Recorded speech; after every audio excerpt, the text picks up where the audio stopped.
மரத்திலிருந்து பழம் விழுகிறது. மரம் பழத்தினிடம் என்ன பேசும்? மீண்டும் முளைத்து வா. நம்ம விதை திருவிழால வாங்கின விதைகள் எல்லாமே அலமாரிக்குள்ள தூங்கிட்டு இருக்குதுங்க. அது எப்ப முளைச்சு வர்றதுன்னு தான் தெரியல. போட்டாத்தானே ஃபர்ஸ்ட் முளைக்கிறதுக்கு.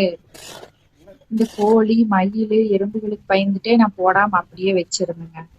சரின்னு மேட்டு பாத்தியாட்டு போட்டு இந்த விதைகள் எல்லாம் போட்டு விட்டுறலாம்னு சொல்லிட்டு நம்ம சுக்குட்டி கீரை, அப்புறம் அவுரி, தக்காளி, திருநீர் பத்தினி, அப்புறம் புதினா இதையெல்லாம் போட்டு விட்டுங்க. எல்லாத்தையும் கலந்து போட்டா நோய் தாக்குதல் அதிகமா இருக்காது அப்படிங்கறதுக்காக இப்படி ட்ரை பண்ணியிருக்கிறேன். சரி, வர்றது வரட்டும்னு போட்டு விட்டாச்சுங்க. போட்டு விட்டு பச்சை வலைய வச்சு நல்லா 3 நாள் மூடி விட்டுட்டேன். எடுத்தும் வச்சுட்டேன். ஆனா கொஞ்சம் எறும்பும் எடுத்துட்டு போயிடுச்சு, பார்க்கல எப்படி வருதுன்னு சொல்லிட்டுங்க. பாத்திகளுக்குள்ள மூக்குத்தி அவரை, வரி பொடலை இதெல்லாம் போட்டுட்டு ஓரத்துல வந்து பப்பாளி, அப்புறம் அகத்தி இதெல்லாம் போட்டுட்டு இருக்கிறேங்க.